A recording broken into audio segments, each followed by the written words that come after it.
3 ದಿನಗಳಿಂದ ಶಿವಮೊಗ್ಗದಾದ್ಯಂತ ಕೂಡ ಭಾರಿ ಮಳೆ ಆಗ್ತಾ ಇದೆ. ಇದರ ಪರಿಣಾಮ ತುಂಗಾ ಜಲಾಶಯ ಇದೆಯಲ್ಲ ಇದು ಭರ್ತಿಯಾಗಿದೆ ಅಂತ.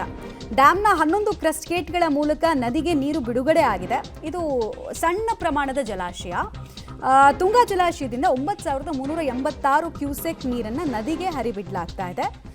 ತುಂಗಾ ಜಲಾಶಯಕ್ಕೆ ಪ್ರಸ್ತುತ 9826 ಕ್ಯೂಸೆಕ್ನಷ್ಟು ಇನ್ಫ್ಲೋ ಕೂಡ ಇದೆ, ಸಮ ಪ್ರಮಾಣದಲ್ಲಿ ಇದೆ. ತೀರ್ಥಹಳ್ಳಿ ಶೃಂಗೇರಿ ಭಾಗದಲ್ಲಿ ನಿರಂತರವಾಗಿ ಮಳೆ ಆಗ್ತಾ ಇರೋದ್ರಿಂದ ಡ್ಯಾಮ್ ಭರ್ತಿಯಾಗಿದೆ. ಇದನ್ನು ಗಾಜನೂರು ಡ್ಯಾಮ್ ಅಂತ ಕೂಡ ಕರೀತಾರೆ. ಯೂಶಲಿ ಇರಿಗೇಷನ್ಗೆ ಅಂದರೆ ಕುಡಿಯೋ ನೀರು ಮತ್ತು ನೀರಾವರಿಗೆ ಅಂತ ಹೇಳಿ ಇದನ್ನು ಬಳಸಲಾಗುತ್ತೆ. ಡ್ಯಾಮ್ನ ಸಂಗ್ರಹ ಅಂದರೆ ಟೋಟಲ್ ನೀರಿನ ಸಂಗ್ರಹದ ಸಾಮರ್ಥ್ಯನೇ ಆಲ್ಮೋಸ್ಟ್ ಒಂದು 3.24 TMC ನೀರು. ಸಣ್ಣ ಜಲಾಶಯ ಕಂಪ್ಯಾರಿಟಿವ್ಲಿ.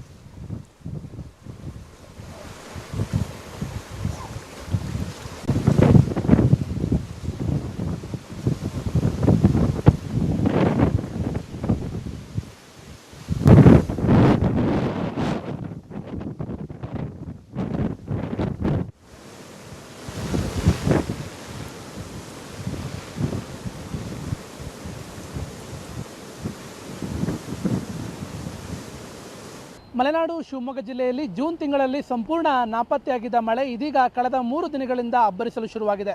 ಜುಲೈ ತಿಂಗಳ ಮೊದಲ ವಾರದಲ್ಲೇ ಶಿವಮೊಗ್ಗ ಜಿಲ್ಲೆಯಲ್ಲಿ ಉತ್ತಮವಾಗಿ ಮಳೆ ಆಗ್ತಿದ್ದು ಜಿಲ್ಲೆಯ ಪ್ರಮುಖ ನದಿಗಳು ಜೀವಕಳೆಯನ್ನು ಪಡೆದುಕೊಂಡಿವೆ. ನಾನೀಗ ಶಿವಮೊಗ್ಗದ ಗಾಜನೂರು ಬಳಿಯುವಂಥ ತುಂಗಾ ಜಲಾಶಯದ ಬಳಿದೆ. ನೀವು ಕೂಡ ಗಮನಿಸಬಹುದು, ಒಂದು ಕಡೆ ಜುಲೈನಲ್ಲಿ ಆರಂಭದಿಂದಲೇ ಈಗಾಗಲೇನು ಮಳೆ ಕೂಡ ಶಿವಮೊಗ್ಗ ಜಿಲ್ಲೆಯಲ್ಲಿ ಪ್ರಾರಂಭ ಆಗಿದೆ. ಅದರಲ್ಲೂ ಕೂಡ ತುಂಗಾ ಜಲಾನಯನ ವ್ಯಾಪ್ತಿಯಲ್ಲಿ ಏನು ತೀರ್ಥಹಳ್ಳಿ ಇರ್ಬೋದು, ಶೃಂಗೇರಿ ಜೊತೆಗೆ ಒಂದಷ್ಟು ಭಾಗದಲ್ಲಿ ಭಾರಿ ಮಳೆ ಆಗ್ತಿರೋ ಕಾರಣಕ್ಕಾಗಿ ಶಿವಮೊಗ್ಗದ ಗಾಜನೂರು ಬಳಿ ಇರುವಂಥ ತುಂಗಾ ಜಲಾಶಯ ಈಗಾಗಲೇ ಭರ್ತಿಯಾಗಿರುವಂಥದ್ದು. ಅದರ ಪರಿಣಾಮವಾಗಿ ಇವತ್ತು ಕೂಡ ತುಂಗಾ ಜಲಾಶಯಕ್ಕೆ ಸರಿಸುಮಾರು 9000 ಕ್ಯೂಸೆಕ್ನಷ್ಟು ನೀರು ಹರಿದು ಬರ್ತಾ ಇದೆ.